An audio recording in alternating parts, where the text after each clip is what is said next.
Okay, welcome back. We are in Bangkok, Thailand, and in this time we're going to talk about loaning, getting loans, borrowing from the bank, and credit cards. Many people, experts, when they're coming here, they're facing this problem, which is one of the most important concerns living in Thailand as an expat. You see, there is a huge diversification and separation between expats and locals. As an expat, you literally have almost 0% possibility of getting a loan by a bank in Thailand. You need to have many documents, and you need to be very high income earner, and it's very difficult. It's where you will face the most problems with credit cards and loans.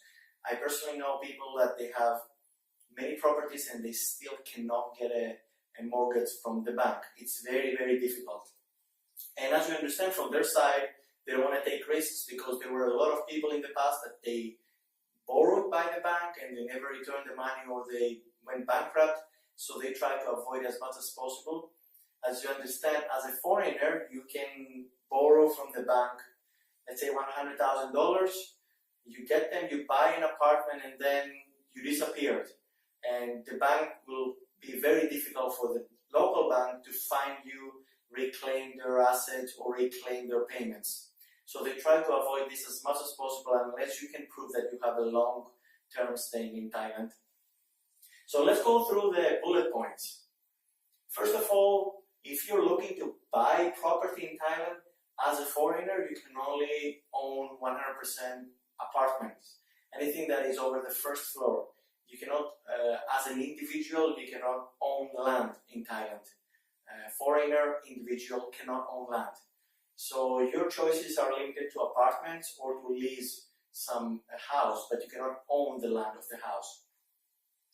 That means that if you wanted to use a mortgage, borrow by the bank to buy something, that would be an apartment only.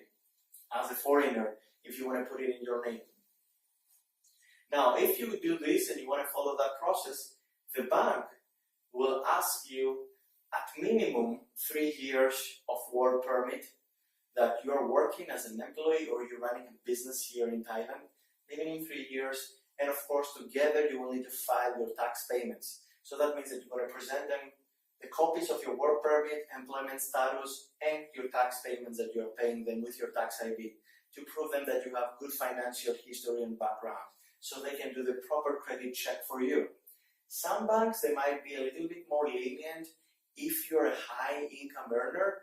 So as I say below, high income earners, if you're making more than 5,000 to 6,000 US dollars per month from your business, or you have a salary of that kind, then the bank will consider allowing you getting a mortgage even with 2 years. But that's again case by case. I cannot guarantee anything to you.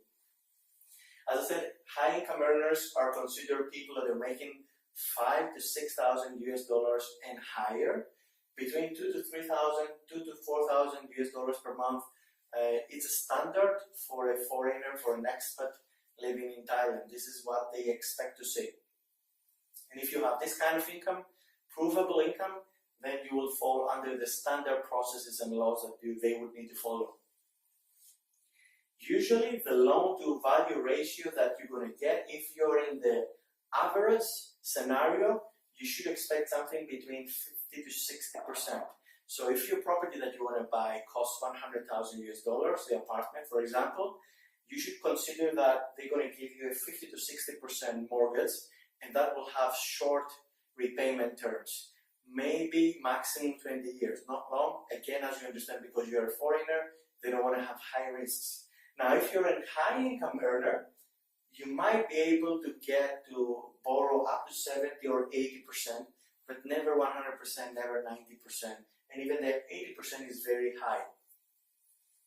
If you are in a relationship, engaged or married with a Thai citizen, all these things change, as you understand, because the Thai citizen will be as a guarantee to you, or the opposite.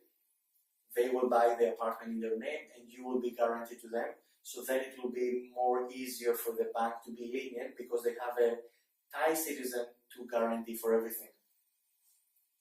And finally, regarding credit cards follow pretty much the same rules. Besides, if you're a high income earner, then you're going to fall under these rules. They're going to require from you work permits, employment certifications, tax payments, and again, it's kind of difficult, especially with credit cards. They don't want you to use credit from the bank because you're a foreigner. As you understand, you can always leave the country and never repay the bank. So they want to avoid having these kind of risks, which is pretty much understandable. I hope that answers the questions about loaning and credit cards in Thailand, and hope to see you in the next video.